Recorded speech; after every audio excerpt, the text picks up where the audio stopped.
Good evening, everyone. This is the Ghosts of Christmas Present present the Ghosts of Christmas Past podcast. It's a podcast. It's a deep retrospective into our very large body of work spanning across 12 years. Sorry, Carrie. Do you have something to say? No. Do you have something to say? I had something to exhale. Okay. And you couldn't just... No. Tazon day, I turned my you're just so head away from captivating. the I just mic needed to be in order like to inhale and staring exhale. deeply into your eyes. Captivated? Yeah. Bro, you're distracting me. Then carry on. Process, Then carry on. No, I'm done. Okay. Guys, hey, this is a podcast. All right. You know the drill. This is number 7. 2017 was the year that we did this one. Yeah. I should have I shouldn't have had to second guess that. It was long established that every year. The year. It worked out well. It wasn't planned, but it works out. I planned it. You did? Oh. I was actually waiting forgets. for this project until, like, from the moment that you started bullying me on the school bus in elementary school, and I was like, nah, waiting for 2011 because number 1 has got to line up with number 1. It's like, Tom will be my friend, but I did. Yeah, exactly. I'll make it happen. I have my ways. I think it was just middle school. I didn't think I bullied you in elementary. Did I? I don't. You're the one who forgets that I did. Yeah, exactly. Like, shows how good of a bully you were. You know what? That's devastating. I wasn't even, like, it was the whatever you be a good one, and I couldn't even do that much. Yeah. Man, I'm pathetic. I'm a fucking waste. Well, your talent has gone to other things now. Or lack thereof. Yeah. So, 2017 was a heck of a year because I don't remember a fucking thing that happened. This was a weird year. I feel like... Or I was mentally preparing for this podcast earlier today, just trying to remember, like, what the fuck happened this year. And, like, I was convinced that I was going to remember, like, nothing. But then, like, little glimpses were starting to come to me. The biggest what you got thing that was defining this year, of course, was my ambitions to make us a 30-minute Christmas special that full script was written. It was hilarious, if I do say so myself. Even upon reread? Even upon reread. I mean, I actually have not reread it yet. So we'll fast forward a little bit that we are now planning on our reading of this script to be kind of a separate little doodad, maybe our 13th year encore type thing. But for anybody who is listening right now, because we promised earlier that the script reading would be a part of this episode, fuck that. Yeah, no, that's a bit much. It's a lot of words. Mm-hmm. We're already going to say a lot of words. It's fine. Exactly. I think we can move on. But yeah, you were very ambitious to get that off the ground. And then the battery died in your camera. And we had one solid scene that was kind of silly and goofy. And people have told me about it frequently and have quoted it towards me. So it does work. It did hold up at the time. I'm still obsessed with it. I don't know what would be going on in the mind of someone who would be looking at this scene completely out of context from the rest of anything. But I'm kind of more entertained by that. It works because they're characters that it's completely fantastical, yet it exists in the real world for some reason. Yeah. And it has this absurdism of, like, British comedy that doesn't exist. Can I ask? Like, as an American format.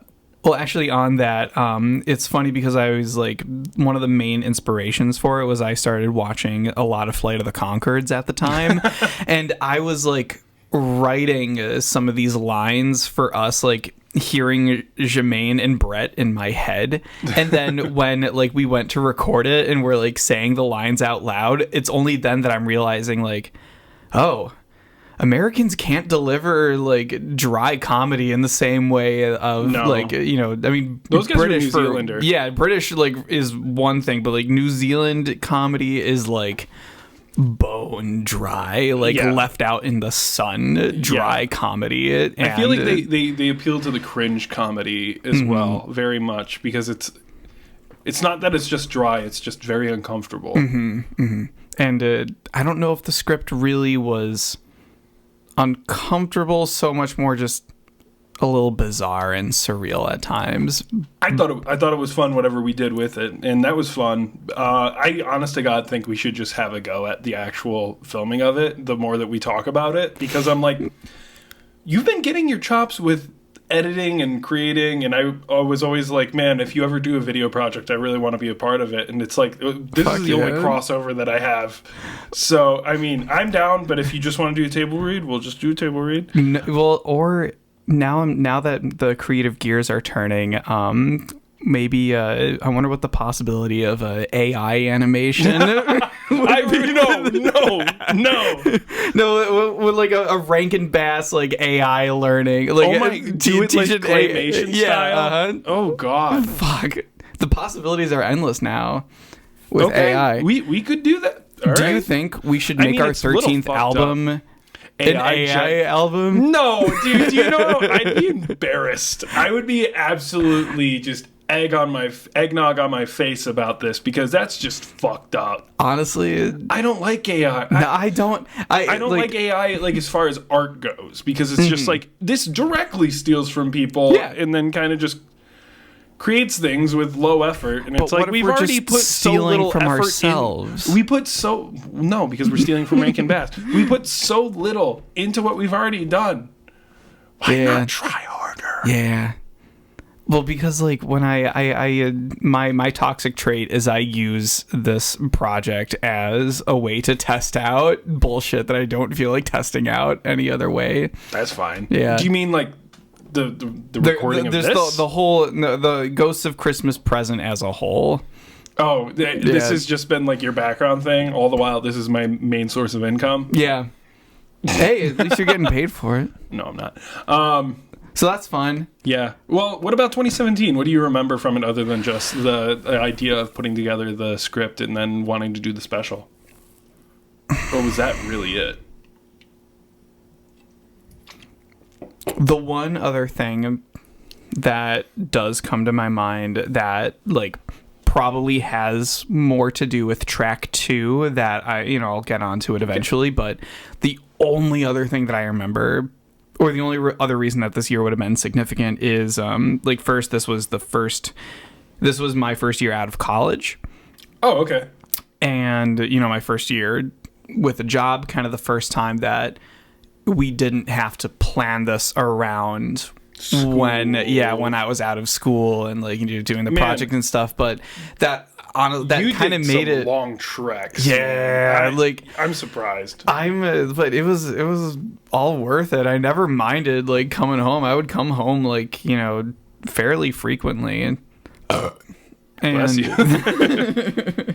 And then the other thing of this year was the first year that I was dating Robin, and Robin, who was the one who requested "Let It Snow."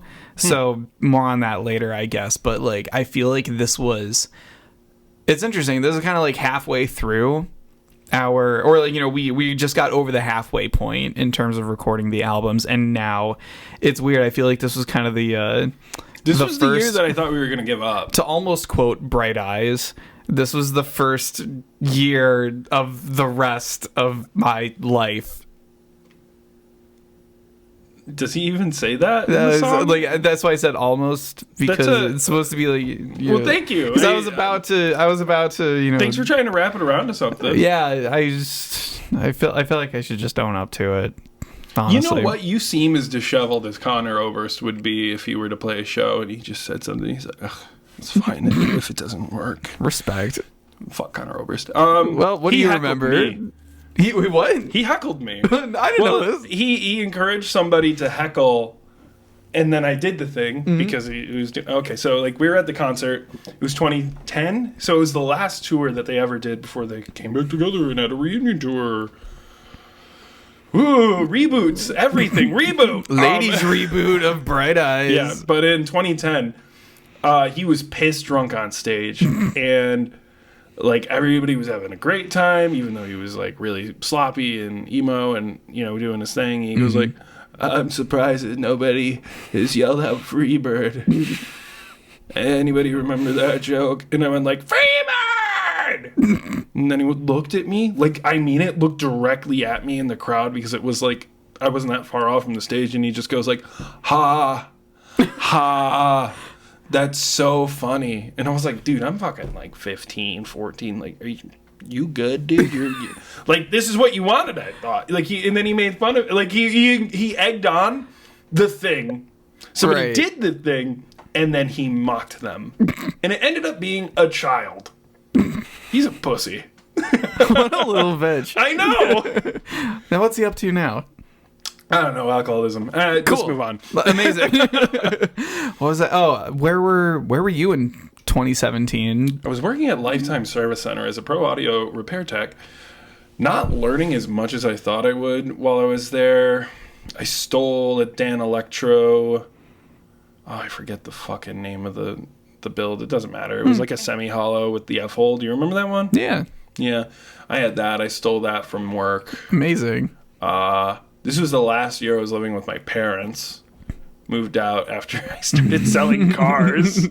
So that was something. / the last year that we recorded this album in the original dojo that we recorded my dad's shitty house. Yeah. Before he like completely redid everything and there was like real carpets everywhere as opposed to, dude, that place was so nasty, but it was just like where for some reason all my friends remember my dad's place like very fondly because it was this place where you could get away with anything, and it was just scum central. I feel like I've said this before.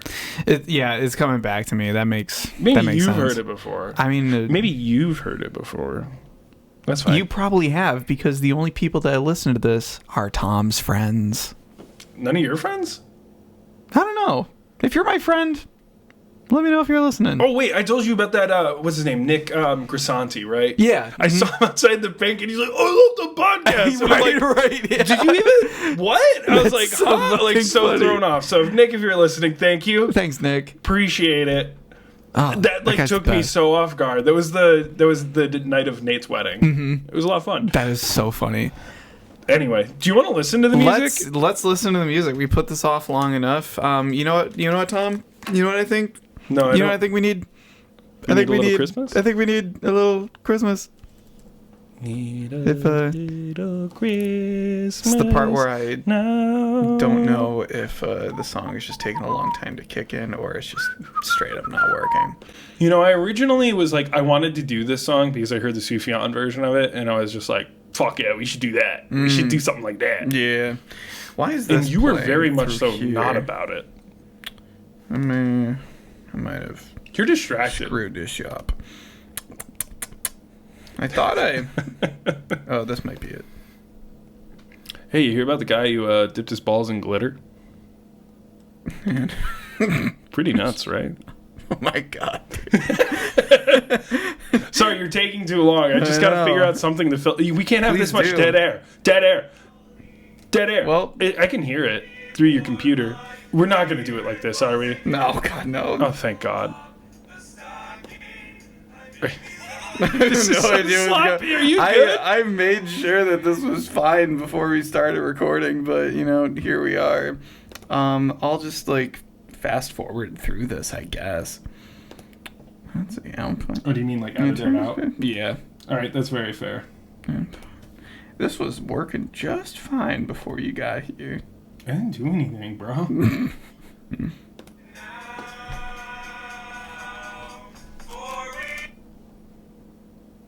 There it is.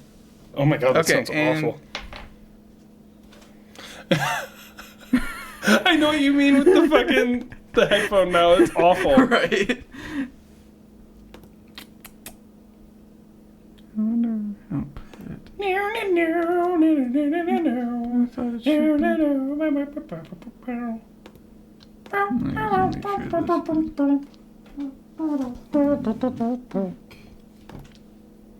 I don't know if I gotta do that. Bless you. Recording.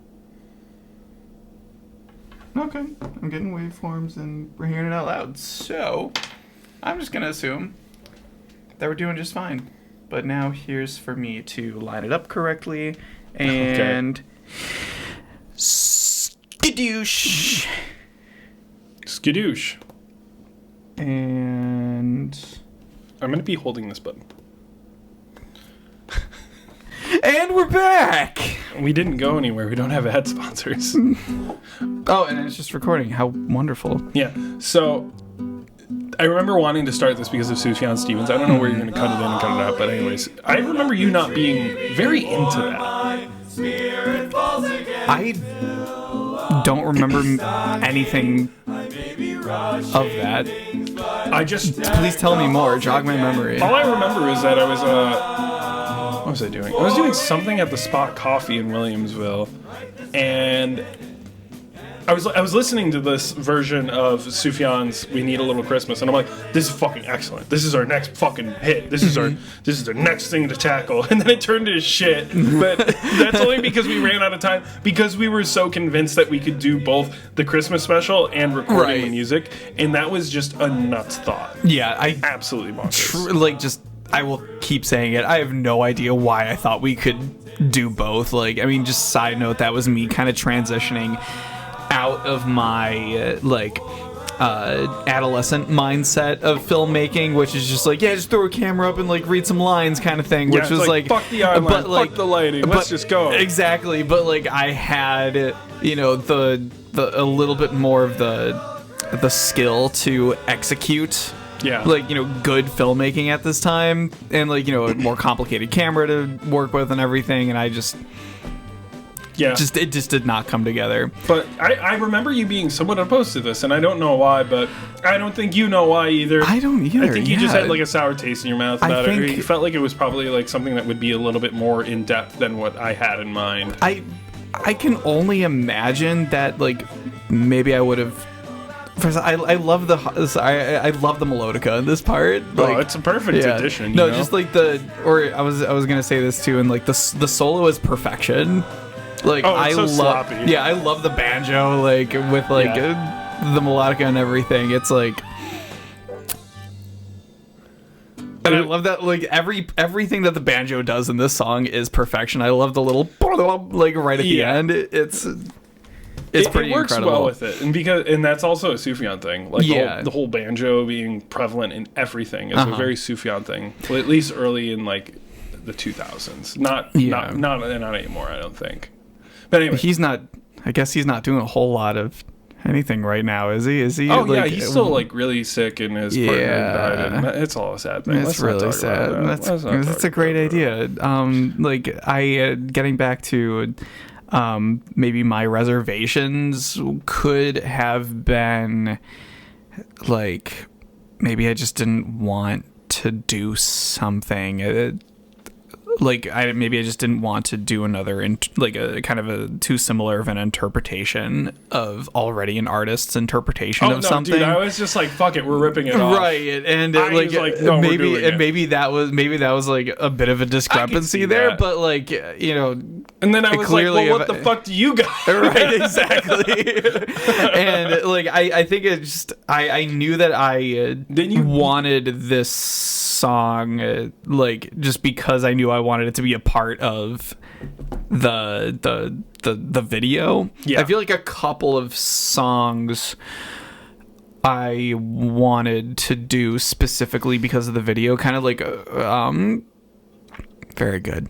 Like combining songs that we've already done, but like feeling like, oh, this would make for a really good scene in the video. Like there was supposed to be this montage of like this, like exactly what you'd expect from a song like We Needed a Little Christmas, of us just like decorating our house for Christmas. Yeah, it makes sense. And it's kind of like our Happy Holidays from Channel 4 video. Yeah, exactly. No, that's exactly what it turned into. I think that one of my memories from recording it was just that my voice started giving out when we were doing like the higher pitch register, and that's why everything is so like like just like fucking fading off, going flatter than hell. Yeah, I'm like, I can't get up there. Well, if it makes you feel better, like I don't remember much from Sufjan's version, but I do remember that there was a lot of like vocal like scooping in it, of like all out the holly, like, you know, stuff like that, which I like, I guess I enjoyed enough to like, you know, like mimic that. I don't know if mimic is the right word, but like reinterpret that. Yeah. Okay, rip that off for Just our version steal it. of the song. Exactly. To hold them at gunpoint and just take it. Mm-hmm. Yeah, it's fine. So, I mean, I don't know. I think it's fun. I think it was a fun song. I'd smash. Smash it. Yeah, you ready to go to the... Oh, yeah, I forgot we have to smash and pass. I don't know how committed we committed to that. Yeah, I'll smash the song. I'm gonna be entirely honest with you. I'm gonna go through the whole track listing right now because there's only 3 songs. Mm-hmm. Smash, smash, pass. Yeah, Absolutely. Absolutely. Like, we'll get there. We'll get there. You had a problem with me doing a fucking reinterpretation or just the exact same, a ripoff, a cover of a cover. Yeah. And you brought in the most controversial fucking Christmas song that ever existed. Get there. You were getting there. We'll get there. I just wanted to put it up top. Please do. Okay, anyways. Lay it all right, you want to do the next song? Let's do the next song. Like I said previously, I know that this came about because the way that David hits it off with the ladies when he's beginning the relationship is like, let me play a song hey, babe, for you, girl. Yeah, what's your favorite Christmas song? Hey, yo, girl, I'll play it on our album. I'll play you a song, girl. And Robin's like, well, I don't celebrate Christmas, so let us know. So let us know. We'll do just fine. Dude, you know what would have been more controversial if you were just like, yeah, no, my new girlfriend's Jewish, so we're playing dreidel. Shit, yeah. Like you're just like, yeah, let's do like the fucked up weird colonizer song, and then do dreidel from a couple of Gentile. Why not? Why the fuck not? It's Christmas around the world. All right, let's play it. Let's play it. Yeah. This one was put together. This was the last one we recorded. And we only did like 2 or 3 takes for it, and then we recorded them at the exact same time. Mm-hmm. Was this the last one? I feel like I remember we were getting through them, realizing it's like super late in the day, and then I'll insert the origin story of Do They Know It's Christmas like a little bit later. But I feel like this might have came first, or I feel like we recorded this like in order. Like this would have been the second song that we did. Only because I have the memory of Do They Know It's Christmas being like our panic like last song, like our last ditch effort to squeeze another one in. You're right. I thought this was our squeeze song because we're like, oh, this is easy and we can just bang it out and we'll do it real quick. And it came out real nice. This was very enjoyable. I love this song. Like, I love that. Or I think the inspiration kind of started from. Come on, why can't I think of it? I'm thinking of the original. I'm thinking of Hotel Yorba first, by White Stripes. Yeah, which turned into. Oh no! There's still 20 seconds left of this song of us just dicking around. Yeah, it was me being like, we didn't really talk about how to end this, and then on the drums I was just like, I'm just gonna keep ripping. Yeah, see what happens, and then here's the end.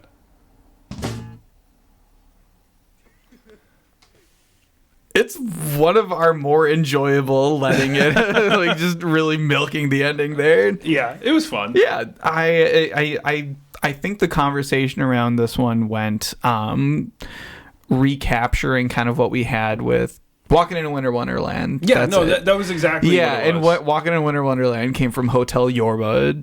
Oh, that's not how I approached that at all. Really? I just was like, I want something quick, kind of quiet, almost like monotone, but like has a good vibe. And then it's just like, all right. Well, because like it definitely this is the whole song basically, and it's done. Yeah, or like Walking in Winter Wonderland, like definitely like it wasn't. This was not a carbon copy of that. It was like, to me, it was kind of the same blueprint of literally just like acoustic guitar and like drums, like kind of thing. But like from that, not repeating the upbeat. Like more frantic of like Walking in a Winter Wonderland, really letting it mellow out. I think I don't know how this came about either, but I think I'm sure there's a real word for this that I can't remember, but like I think you tuned the guitar strings like kind of halfway between keys, a little bit, which also like sounds super nice. It's really with that and like the nylon strings. Also, I remember that was like kind of a big deal. Yeah, for me, I was I forgot. Yeah, I was obsessed with nylon strings for like a couple of years. Rightfully so. Yeah, like that's what makes that song for me, honestly. Yeah, because if it was steel string, it'd be all tinny and it doesn't mellow out as much. Yeah, no, I'm a big fan of nylon strings, and maybe I should get back into there. Maybe I should be in my next nylon string phase. That'll work well for the band, right? I think so. Yeah. Yeah. Not the Christmas band, it's a different thing. Another thing. Yeah. Shut up. We'll start that podcast. No, you won't.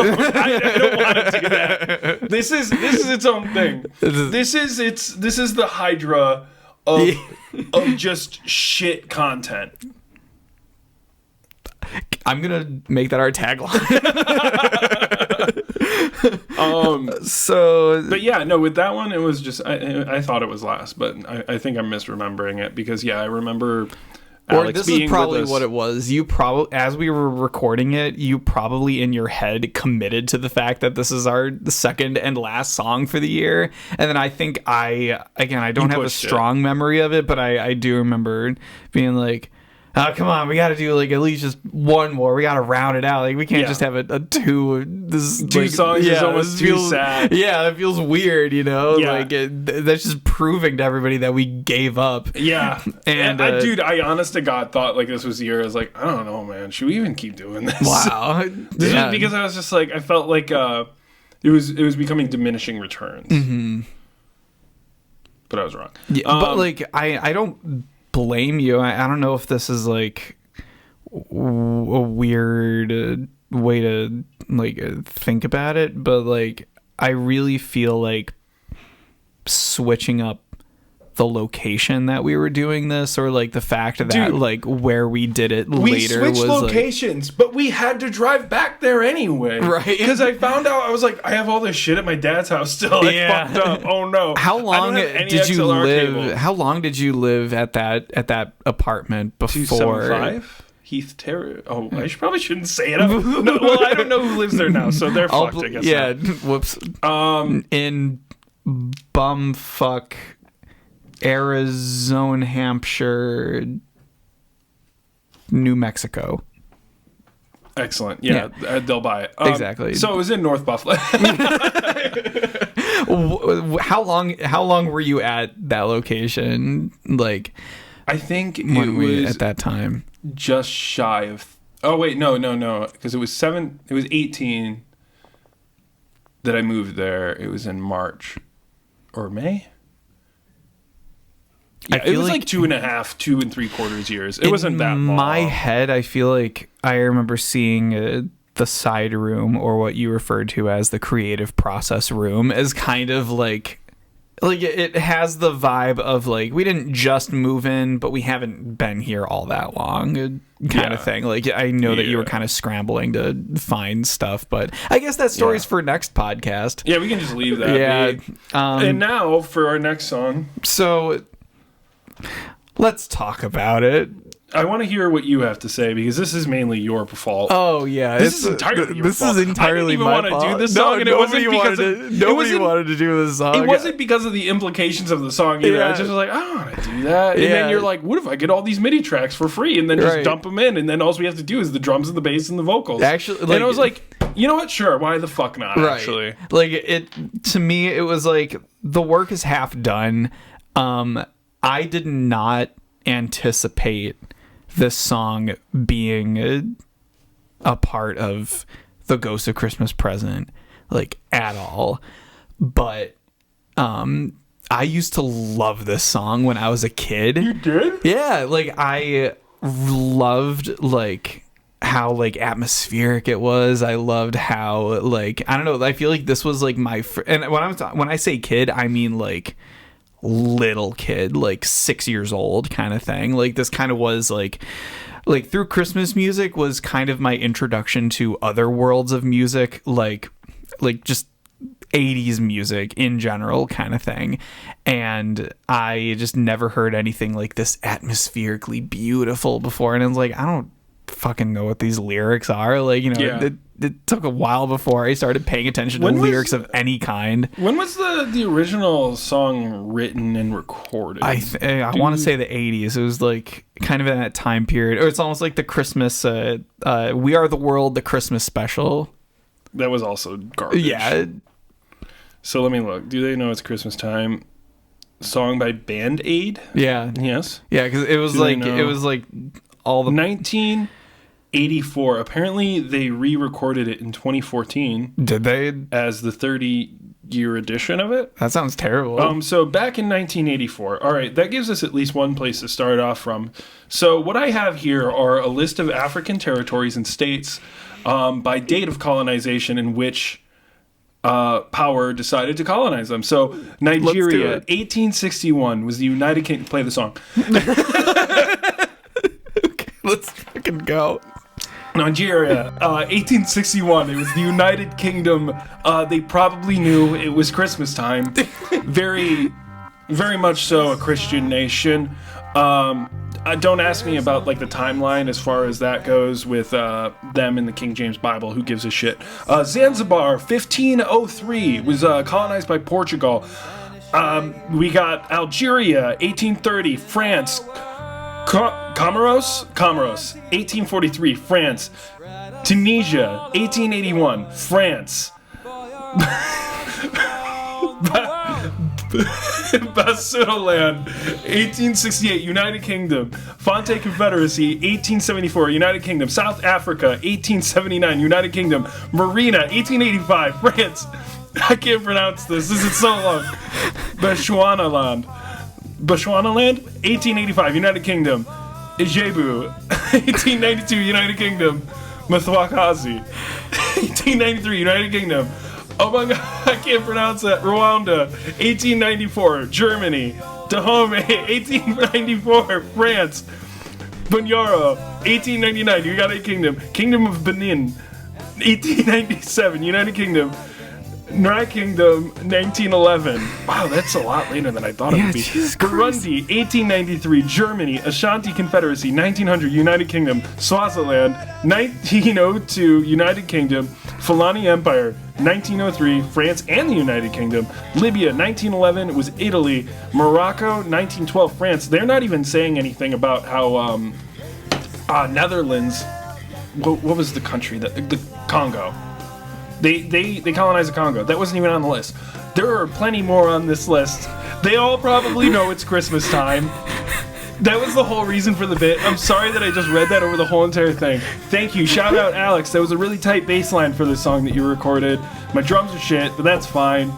This song is so fucking stupid. This song is so fucking terrible. It's for so many reasons. Like, just reading that list first off makes it really dumb. Don't know what they were trying to get out of this. Do they know it's Christmas time? Shut the fuck up. Like, what are you talking about? You were doing the Lord's work. Thank you for atoning for my sins. This was me just like hitting you over the head. Please, beating you senseless. Well, if you're beating me over the head, just make sure you hit Bono over the head too, okay? He was in that? Yeah, I think so. You know what? Good for him. Yeah, good for him. He needed something that was righteous in honestly, his life. That guy fucking sucks. Fuck Bono. Oh shit. Also, at the end of this song, I remember you were trying to organize us to do the proper intervals to kind of get it to sound more choral, and then at one point Alex just goes like, "Read the word, let them know it's Christmas time again." If someone was doing like that again, it's funny because like the first one that we do, like the first grouping, I was like, "Oh, that sounds incredible," and they all of a sudden worse and worse. It's getting worse now.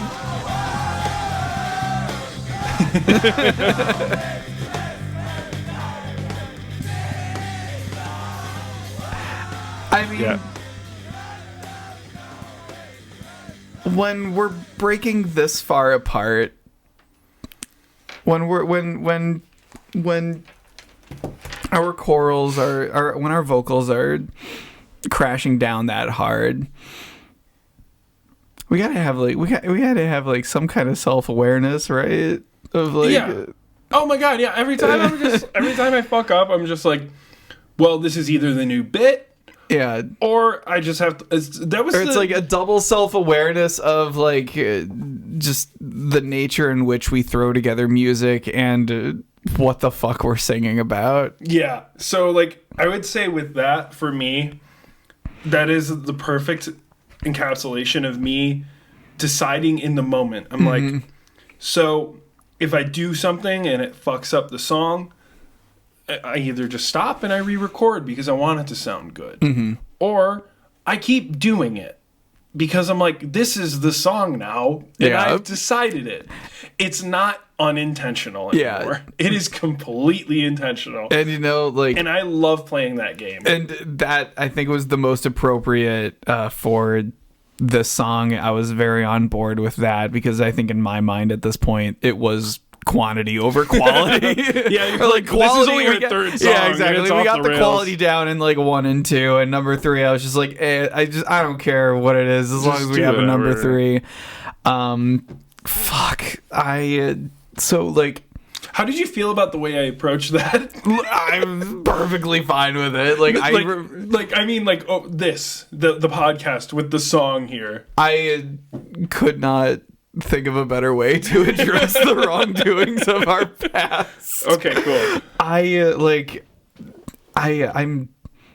I'm not trying to defend myself, by the way. I'm just trying to do a deep dive into how the fuck in 2017 was I like, yeah, this is the song that we're doing. Well, I think I was not thinking critically of it at all. Like I because like it goes beyond, like I already had the MIDIs on my computer at this time. I didn't download them like for the sake of this song, because like I think this was one of the songs that like, well, like I say that about me being a kid and like loving this song because it was like one of those songs that you just like, you don't even really think about. It's just like kind of always there. And then I get it. Yeah, and then it's kind of like how everybody collectively was just like, "Baby, it's cold outside." Yeah, exactly. They're like, "Hey, this is kind of coercive, right?" And then all the boomers were like, blah, blah, blah, blah, blah. But it's like, but it is though, right? Exactly. But it's like, like even to a lesser extent, like fucking Jingle Bells. Did anybody take a second to like think about what those lyrics actually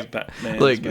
Yeah, what I don't even know what was it. Is there an implication that no? I don't know? Like there, I mean, I don't know of any deeper implication behind it. It was just it was more an example of just like a song that you just don't even fucking think about the lyrics. Yeah, it's just like you just the horse doing all the work carrying that since you were because since you were 2 years old, you just have accepted that this is just the lyrics to Jingle Bells. Like I'm not gonna or like, you know, like Figgy Pudding, like we didn't even think to question what Figgy Pudding was until earlier this year, kind of thing.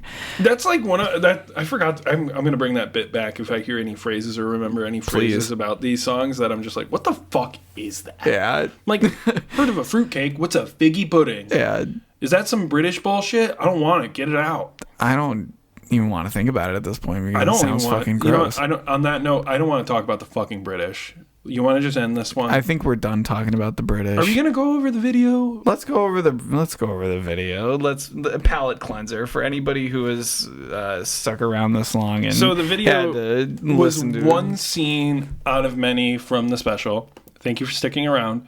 We're going to talk over it.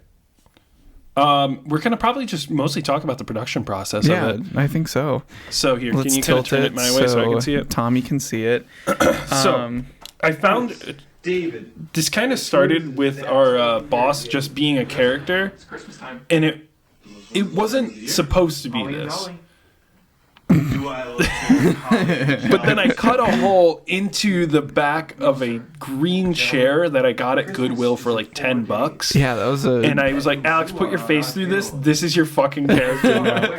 I believe like Alex was the one that we invited him on to be the manager, and didn't he say to you like, I want to be a chair? I think no. Really? No. No, I just was like, I'm gonna do this. I'm gonna fucking cut a hole into a chair, and you're going to be Mr. Chair. It's tough to say, Mr. Chair. And then we chose a stock photo of like declining values and profits. Oh my god. These angles aren't bad.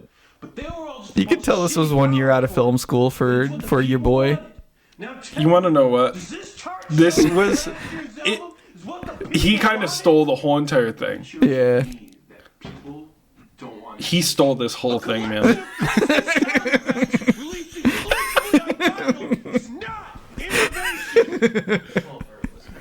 It's funny because I feel like the bit is more so the chair is angry. Like the bit is not that he's her boss, and like we would not be laughing if he was outside of a chair. God, no. That album performed worse in 1969 Christmas with Colonel Sanders. There's so many close-ups. Do you know how many people say this to me all the time? This line. Sit on me. Also, if you notice, if you have a keen eye, you may have noticed that Alex's "sit on me" line was just the same clip repeated twice. Yes, and I that did. is because I forgot to film him saying it twice, and I was just in editing, and I was like, That was perfect, though. this took so many takes. Me trying to cry. I think you're just trying to cover up your... laugh. Yeah, exactly. Honestly, I think the idea was like you were supposed to sit like on the chair, like, you know, more directly, like... I think the idea is you're supposed to sit more on the chair, and I remember you having to like sit really uncomfortably kind of on the edge just so we could see Alex, and I had to hold the camera like off to the side in a very I was specific basically way. squatting the entire time for that. Yeah. 162 days a year to work. Original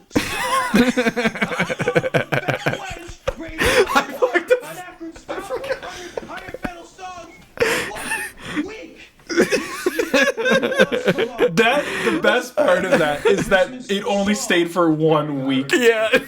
because there's no other pirate metal bands. No, because the other pirate metal bands took over the charts. Yeah. Whatever way you want to read into it.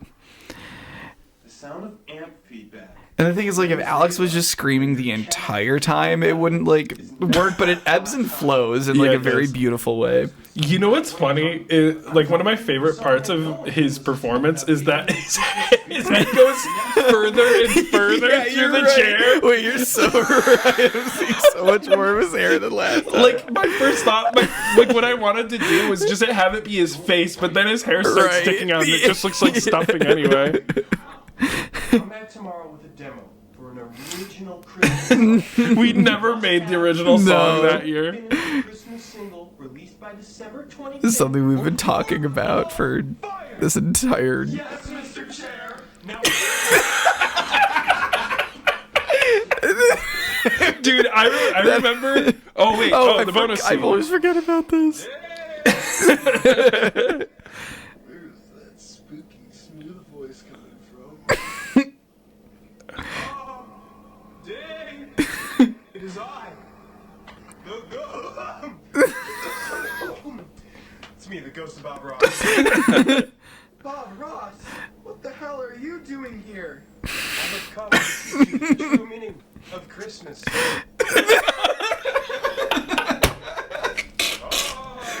Dude, I wish we my got God, so I much more of that done. Holy shit. forgot that this is the meme of the year. I'm not going to put my headphone in because it's a rip headphone. You know what it is, yeah. I shouldn't have had that either, but I did that to myself. I literally did that to myself. Yeah. Oh god, the potential my behind God. that, dude. I remember directing him like I was like, please, like use the chair to motion us to get out. The waveform. Yeah! Look at the waveform. Oh, for elf practice. Yeah. Yeah, you gotta cut that out. I think. God, yeah, so much lost potential thanks to dead batteries and lack of PTO. Yeah, man, we really weren't doing enough that we should have been committed to working. Yeah. This should have been our job. My greatest regret of my 20s as they start to come to a close, because I'm about to be 29 here, is that I didn't fuck off more, even though I fucked off a lot. Like, like for the sake of the creative process of anything, because I was just so like caught up in like, what am I going to do with my life? What am I going to do with my life? It's like, I don't know. I just kind of fell into what I'm doing now, and it's working out well.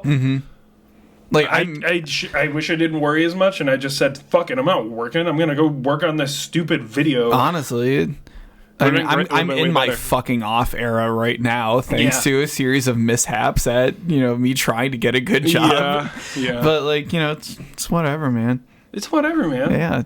Well, I'm kind of impressed at how long this podcast turned out for only 3 songs after our other short album of number 5 Golden Rings was it 7 Swans of Swimming? Yeah. Swans of Swimming. Yeah, Swans of Swimming 60 something. Something like that. Yeah, okay. Well, anyways, you want to wrap this one up? Yeah.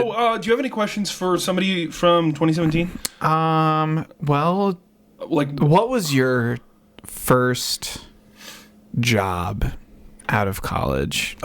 Dude, I dropped out of college. We've talked about this. Yeah. Let's just talk about that. Was yours. More relevant to me. Yeah, let's ask you. My first job that I was working at the time of this recording was a family advocate for Head Start, and I have lots of notes on that experience.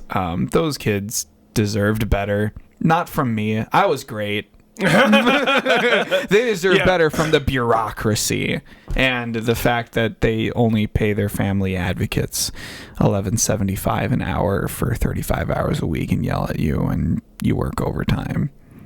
That's awful. Yeah, that's why I quit. Thanks for sharing the experience. You're welcome. And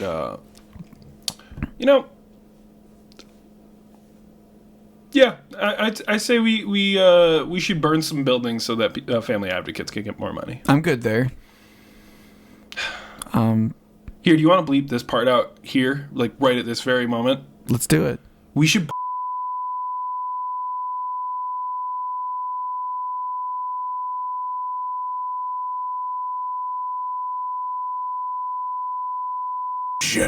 Sign up for our Patreon to learn what Tom said.